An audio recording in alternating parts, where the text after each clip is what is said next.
Obviously, redshirting's on the table for both of them. No final decisions have been made, but it's tough. It puts you in a tough situation. You play Bryce in a game like this for 3 minutes, it burns a year of eligibility.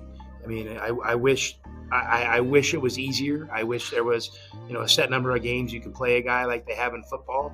I think that would make a lot of sense, for some of these kids, but we don't. So I can only operate with the rules that we currently have, because I want Bryce to have the best college basketball career and the most options in his college basketball career long term, whatever that looks like. And I just feel like throwing a kid with a lot of potential that's developing, he or Mobile, a few garbage minutes. It might feel good now, but potentially, down the line, it could be, something. For months, Tucson had this wild buzz running through the streets, loud, restless, and nonstop. Everybody had the same question circling in their head like a trending topic. When will Bryce James finally touch the court for the Arizona Wildcats? Fans were waiting. Cameras were waiting. Analysts were practically pacing. And behind all that noise stood one man watching every detail. His father, LeBron James, the most influential basketball figure of the past 20 years. But as the season keeps moving, something nobody saw coming has dropped like a plot twist. Bryce James still hasn't played a single minute. Not against Florida, not against Utah Tech, not against Northern Arizona. Nothing. Now, Coach Tommy Lloyd is openly thinking about the biggest move you can make with a freshman under massive pressure, redshirting him for the entire season. That's the kind of decision that flips a whole program upside down. What started as harmless early season rotation choices has now exploded into one of the loudest conversations in college basketball. An 18-year-old with one of the most famous last names in sports is suddenly stuck on the outside looking in, limited to warm-ups, bench claps, and commentators whispering about why the projected breakout freshman hasn't seen the floor. The Bryce James era in Arizona hasn't started, and if Lloyd pulls that trigger, it won't start at all this year. Bryce didn't walk into Arizona with the 5-star label that his brother Bronny once held. He didn't come in with McDonald's All-American hype or G League Ignite rumors. But he showed up with pedigree, solid potential, and massive expectations. Disappointed in Arizona didn't take care of business early, because Bryce James supposed to play today. You owe sure? that. You don't think they're Mash, gonna you know redshirt? this. Yeah. They're a young team. Yeah. So they didn't take care of business in the first half. They were only up 7. Correct. But your players that are starting and getting the big minutes, Coach, you know this. Oh, yeah. You Those guys owe on those the bench guys at the end of the wanna play. bench to take care of Yeah. business, to get them in the game So on is that national the TV. motivation after this? Like, we need to take care so that your teammates can get in the game. Yeah, and that's what it's all about. These guys work hard all week long in practice, and they know, hey, there aren't a lot of games on Arizona's schedule. They're going to be up 20 late. This was one of them. But the guys got in. A lot of guys got some time. They did. Arizona They did. built that bench up. As a 3-star recruit from Sierra Canyon, Bryce turned down offers from places like Duquesne and Ohio State, saying he was 100% locked in on Arizona and ready to build his own identity. The plan was simple: integrate him, grow him, unleash him. But 3 games into the season, one truth is clear as day. Arizona is rolling without him. The Wildcats are undefeated, the rotation is locked, and freshman star Koa Pete already shook the country with a thunderous 30-point debut, stacking early player of the week buzz. This squad is clicking like a machine, and Bryce hasn't been part of the rhythm. And that's when the conversation shifted. Reporters stopped asking when Bryce will play and started asking if he'll play at all. Football redshirts are easy. 4 games, no problem. Basketball? Completely different story. College hoops has a harsh rule. The second Bryce touches the court, even for 1 minute, even in garbage time during a blowout, his whole year of eligibility disappears. 1 step on the hardwood, and the season counts. Coach Tommy Lloyd laid it out with no sugarcoating. You play Bryce in a game like this for 3 minutes. It burns a year of eligibility.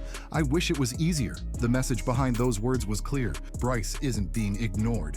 He's being protected, but being protected doesn't make sitting any easier when the spotlight is blazing. With Arizona stacking wins, the pressure keeps climbing. Should Lloyd bet on long-term development or give the fans what they want even if it costs Bryce a whole season? And when the player involved carries the James last name, the tension hits a different level. LeBron has always said he wants his sons to write their own stories, But everyone knows reality doesn't move that clean. Everything this family touches turns into a headline, and now, with Bryce not touching the floor, the whole basketball world is locked in on Arizona. Fans can't forget how Bronny went from a freshman at USC to an NBA rookie in just months. How all that talk about growth and promise pushed him onto the Lakers roster right beside his father. People expected Bryce to rise the same way. Maybe not as loud, maybe not as fast, but still rising. Instead, the rise is paused, still, quiet. For the first time in his entire basketball journey, Bryce isn't the young gun waiting to explode. He's the young gun being intentionally kept back for the sake of his future. Imagine being 18, with your father being the most dissected athlete of this era, and being told this might be a whole season where you can't show the world what you can do. Imagine the closed-door talks, the pressure building in silence, the frustration wrapped in patience. On paper, sitting Bryce down looks like a setback, but in reality, it might be Arizona's smartest move in years. Bryce didn't show up as a finished NBA product. He came as raw potential with flashes of something real. He posted 6.9 points and 2.2 rebounds per game on the Nike EYBL circuit. Moments of skill, moments of growth, moments hinting at what he could become. A redshirt year gives him a season to train without stress, to get stronger, to adjust to the speed and physical edge of college hoops, to settle in socially and academically, to watch and process the game on a higher level. Tommy Lloyd is playing long-term chess, not short-term noise.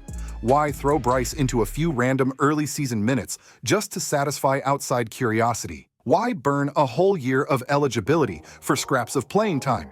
Lloyd is thinking about 2026, 2027, 2028, not Game 3 of the season. And Arizona's undefeated run only makes it harder to change anything. The rotation is tight, disciplined, veteran-heavy, and effective. And in basketball, if your rotation is winning, you don't break it no matter what name is waiting on the bench. Even fellow freshman Mabel Maud is barely playing and may also get redshirted. The message from Lloyd is loud. He's not bending for hype, he's not bending for headlines, and he's not bending for social media clips. If you don't fit the system right now, you wait. Simple as that. But emotionally, anyone can see what Bryce must be navigating behind the scenes. He transferred high schools multiple times, fought through growing pains, fixed parts of his game, and carried a last name that isn't easy to carry in the public eye. Arizona was supposed to be his clean slate, his moment to build an identity separate from his lineage. Instead, he's in a holding pattern. He practices but doesn't play, he prepares but doesn't compete, he suits up but never hears his name called. That takes a toll, even if nobody says it out loud. And the irony? The quietest move of the season might end up being the one that changes everything. A redshirt gives Arizona another year of development from a growing prospect. It gives Bryce a real shot to become a future starter, not a forgotten freshman. It gives the program stability without scrambling to force minutes. And long-term, this might create the exact outcome Bryce and LeBron want most: a polished, confident, NBA-ready player who grew the right way. Sometimes the slow climb builds the strongest future. Bryce James sitting out this season isn't a scandal. It's not punishment. It's not some rejection. It's strategy. Arizona has a championship squad right now, and Bryce is still sharpening into who he can truly become. Redshirting keeps all 4 years of eligibility alive, lets him learn in real time, and ensures that when he finally steps onto that court, the moment belongs to him. Not hype, not pressure, not outside noise. A quiet year today could unlock a spectacular breakout tomorrow. And when Bryce finally makes that debut, whether it's 2026 or later, the basketball world will be watching again, this time with anticipation, not impatience. Make sure you like, subscribe, and stay locked in. And I'll see you on the next one.